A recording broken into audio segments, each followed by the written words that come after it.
Փաշինյանի կառավարության հետ երկօրյա թեժ քննարկումներից հետո նորընտիր խորհրդարանը վերադառնում է բուն օրակարգին, երկրորդ փուլով ընտրում են խորհրդարանի մշտական հանձնաժողովների ընդդիմադիր նախագահներին։ Ուժեղ Հայաստան խմբակցությունից Սարեգա Հովսեփյանը չընտրվեց եվրոինտեգրման հարցերն այս շենքում գլխավորողի պաշտոնում։ Քաղաքական թիմն առաջադրել է Հարություն Հարությունյանի թեկնածությունը, ով վստահ է Հայաստանի եվրոպականացման համար պատասխանատու խորհրդարանական հանձնաժողովը պետք է չդառնա հարթակ, որտեղ պարզապես կառավարության հայտարարությունները վերարտադրվելու են։ Մեր նպատակն է ունենալ ավելի շատ գործընկերներ, ավելի շատ շուկաներ, ավելի շատ ներդրումներ, ավելի շատ տեխնոլոգիաներ, ավելի շատ ֆինանսական եւ տնտեսական հնարավորություններ։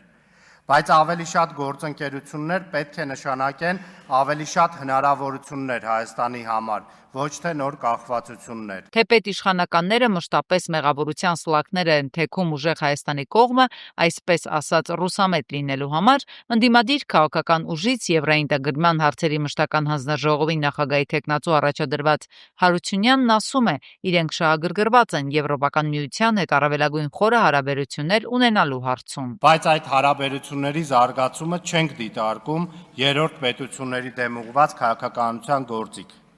Մենք չպետք է եվրոպական ուղղությունը զարգացնենք որևէ մեկի դեմ։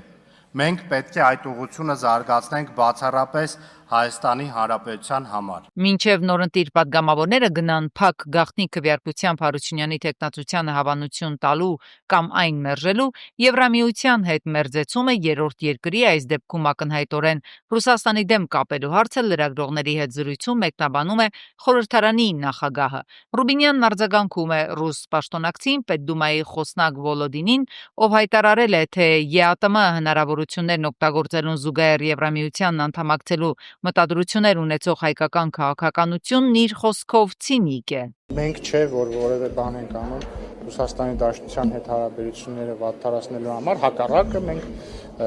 ամեն ինչ արել ենք եւ շարունակում ենք անել նորմալ բարիդրացիական բարեկամական հարաբերություններ ունենալու համար։ Ինչ վերաբերում է Եվրամիության անդամակցության կամ թեկնածու դառնալու դիմումին,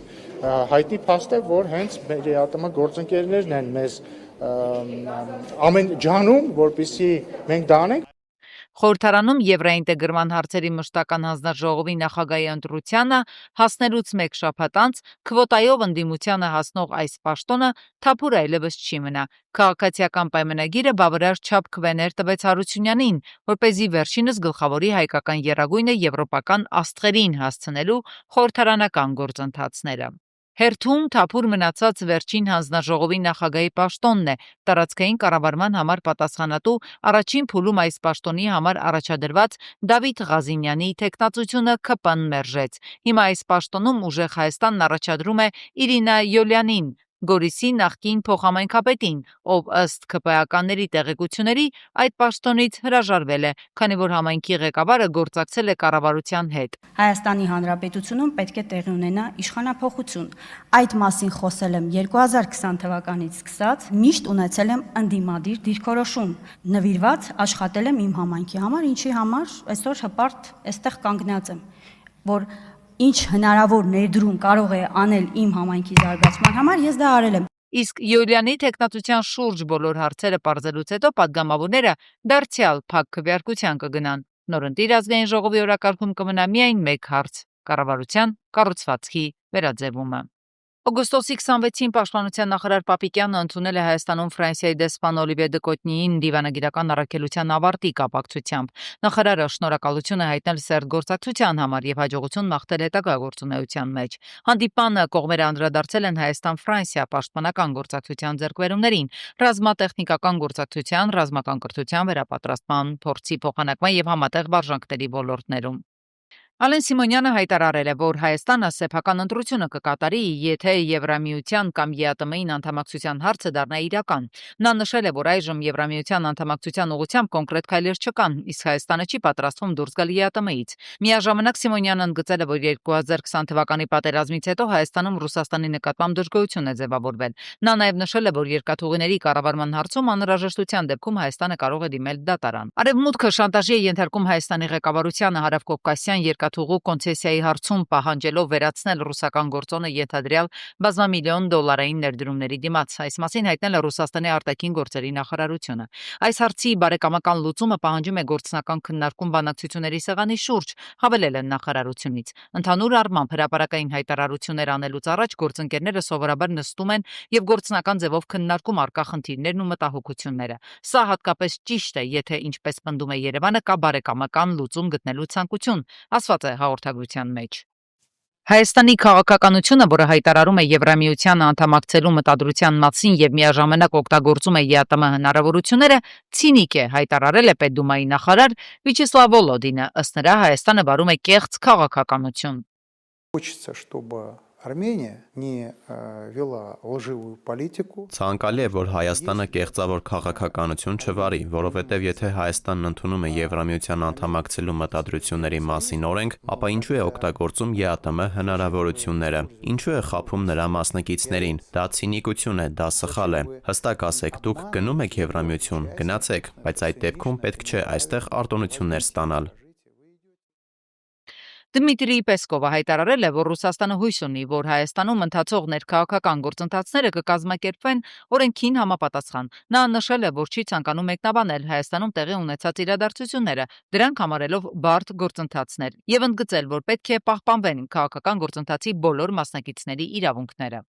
Ես այժմ չէի ցանկանա մեկնաբանել Հայաստանում տեղի ունեցող ներքաղաքական իրադարձությունները։ Այնտեղ շատ բարդ գործընթացներ են ընթանում։ Կարելի է միայն հույս հայտնել, որ այն ամենը, ինչ տեղի է ունենում, կիրականացվի օրենքի խիստ համապատասխանությամբ եւ կպահպանվեն հանրապետության քաղաքական գործընթացի բոլոր մասնակիցների իրավունքները։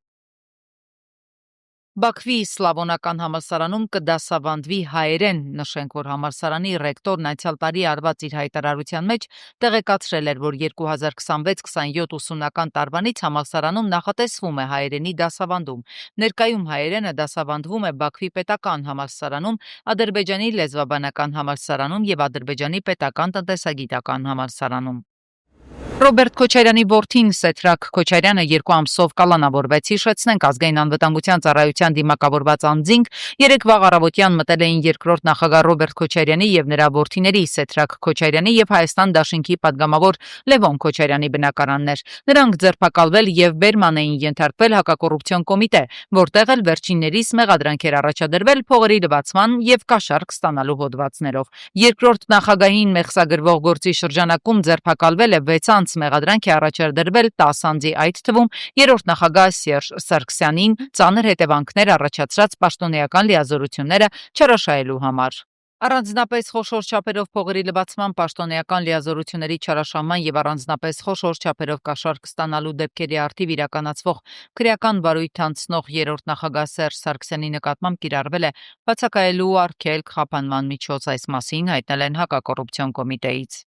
Դատախազությունը դատարանից պահանջում է անվավեր ճանաչել ԲՀԿ առաջնորդ Գագիկ Ծառուկյանի եւ նրա հետ փոխկապակցված անձանց Կոտայքի մարզում գտնվող մի շարք անշարժ գույքերի ձեռքբերման գործարքներն ու աճուրդները։ Այս մասին տեղեկացրել է գլխավոր դատախազությունը։ Գլխավոր դատախազությունից հայտնել են նաեւ, որ Կոտայքի մարզի դատախազությունը օգոստոսի 7-ին 2 հայց է ներկայացրել հակակոռուպցիոն դատարան, որոնք օգոստոսի 19-ին ընդունվել են վարույթ։ Դատարանը նաեւ ժամանակավորապես արգելել է վիճարկվող գույքերի նկատմամբ գործարքներ կամ այլ գործողություններ կատարել։ Առաջին գործը ըստ իրավապահների վերաբերում է Առինջ մոլի 3.5 հեկտար հողատարածքին։ Դատախազությունը պնդել է, որ այդ հողը ներառված է հողային օրենսգրքի 60-րդ հոդվածով սահմանված օտարման ոչ ենթարկա հողերի շարքում, սակայն 2015 թվականի հոկտեմբերի 4-ին այն աճուրդով օտարվել է։ Դատախազությունը նաև պահանջում է այդ աճուրդը անվավեր ճանաչել։ Երկրորդ գործը վերաբերում է Ծառուկյանների առանձնատան հողատարածքին։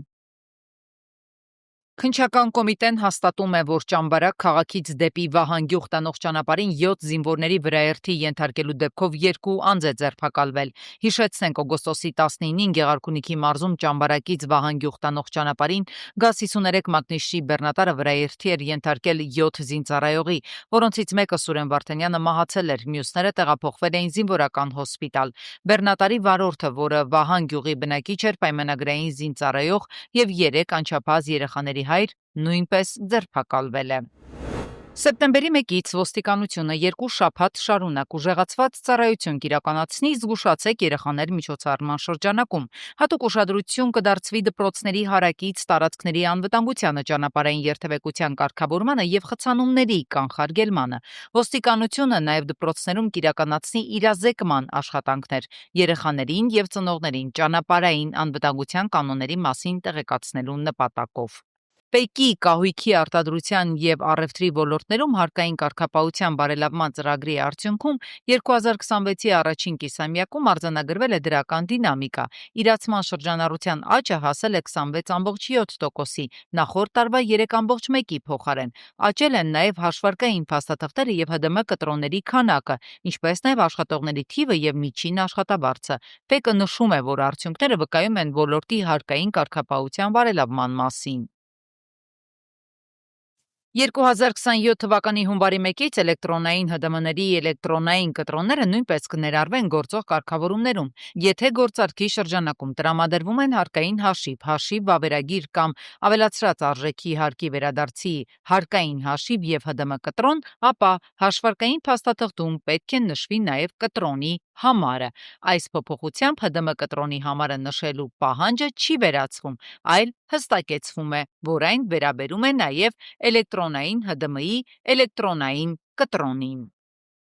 Դպրոցներում ոստիկանությունը տեղեկատվական թերթիկներ է բաժանելու երեխաներին եւ ծնողներին։ Դրանցում նկարագրվելու են նշանները, որոնցով հնարավոր է որոշ չափով ֆիքսել, անչափահասը օգտագործում է թմրանյութ, թե ոչ։ Դրանցում նաեւ բացատրվում է, թե ինչ պետք է անի ծնողը նման կասկածներ ունենալու դեպքում։ 2026-ի առաջին 6 ամիսներին անչափահասների շրջանում թմրամիջոցների ապօրինի շրջանառության 2 դեպք է արձանագրվել, նախորդ տարվա 3-ի փոխարեն։ Փորձագետների կարծիքով, սակայն, այս թվերը նույնիսկ մոտավոր չեն արտացոլում այն պատկերը, որը գոյություն ունի իրականության մեջ։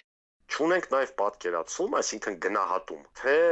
դեռասների շրջան տարածվածությունը ինչքան է։ Այդ գնահատումների համար գոյություն ունեն ստանդարտ գործիքներ, միջազգայինորեն ընդունված։ Դրանք կատարվում են իհարկե հարցումների միջոցով, բավականին ծավալուն ու համապետական, այսպես ասած, ուսումնասիրություններ եւ հետազոտություններ են։ Հիմա խոսել դեռասների շրջան տարածվածությունից, բայց չունենալ այդ գնահատումը, ես կարծում եմ անիմաստ է։ Գյուղատնտեսական աշխատանքներից առաջ կամ հետո խոզանների եւ բուսական մնացորդների այրումը լուրջ վնաս է հասցնում շրջակա միջավայրին։ Հրդեհների հետևանքով ոչնչանում են բույսերի եւ կենդանիների բնակավայրերը, բները, սննդի աղբյուրները։ Կրակը հատկապես վտանգավոր է այն կենդանիների համար, որոնք չեն կարողանում արագ փրկվել, ինչի հետևանքով կարող է նվազել տարբեր տեսակների թվաքանակը։ Հաճախակի եւ ուժգին հրդեհների դեպքում բնությանը կարող է տարիներ պահանջվել վերականգնվելու համար։ Այդ պատճառով մասնագետները հորդորում են խուսափել խոզանների եւ բուսական մնացորդների այրումից եւ պահպանել շրջակա միջավայրը։ Սև ծովից մեզ է մոտենում ցիկլոն, վերջին 3 օրերին Հայաստանը գտնվում է Իրաքի շրջաններից ներթափանցված արևադարձային տաք օդային հոսանքների ազդեցության գոտում, որոնք հատկապես ակտիվ էին Արարատյան դաշտում, նրա նախալեռնային գոտում եւ Երևանում։ Օգոստոսի 27-ի երեկոյան ժամերից սկսած տաք օդային հոսանքները կնահանջեն, իրենց տեղը զիջելով Սև ծովից ներթափանցող ցիկլոնին։ Օդի ջերմաստիճանը 27-ից 30-ին, 26-ի հետ համեմատ ցերեկային ժամերին հանրապետության ողջ տարածքում աստիճանաբար կնվազի 7 աստիճանով։ Աշխարհում պարենային անվտանգության վիճակը մտահոգիչ է։ Գյուղատնտեսությունն ու սննդամթերքի մատակարարումը կախված են կայուն առևտրից, մատչելի էներգիայից եւ բարենպաստ կլիմայից, սակայն այսօր 3 ուղղություններում էլ խնդիրներ կան։ Ռազմական գործողությունների պատճառով դժվարացել է ցորենի եւ այլ պարենային ապրանքների փոխադրումը Սև եւ Կարմիր ծովերով։ Միաժամանակ Եվրոպայում, Միացյալ Նահանգներում շոկն ու երաշտը վնասում են բերքին, իսկ Հորմուզի նեղուցի խնդիրները դժվարացնում են պարարտանյութերի մատակարարումը։ Այս գործոնների համադրությունը կարող է հանգեցնել սննդամթերքի գների աճի եւ նույնիսկ գլոբալ պարենային ճգնաժամի։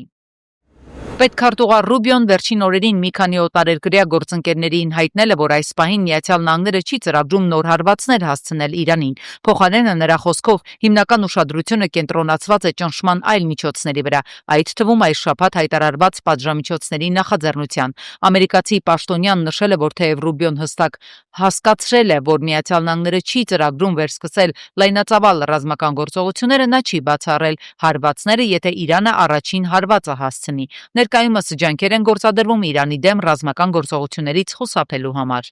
Իրանն ու Օմանը Հորմուզի նեղուցով անվտանգ նավարկության վերսկսման շուրջ համաձայնության են եկել։ Հրապարակված համատեղ հայտարարության մեջ նշվում է, որ շրջանակային պայմանավորվածությունը ներառում է ժամանակավոր նավարկելի ուղու ստեղծում եւ նեղուցում ականազերծման գործընթացի իրականացում։ Բանակցությունները կենտրոնացել են անվտանգ տարանցման ապահովման վրա, միաժամանակ հաշվի առնելով Իրանի մտահոգությունները ռազմավարական նեղուցում ինքնիշխանության եւ անվտանգության վերաբերյալ, որի նկատմամբ վերահսկողությունը առանցքային տարաձայնությունների թեմա է Իրան-ԱՄՆ հակամարտությունում։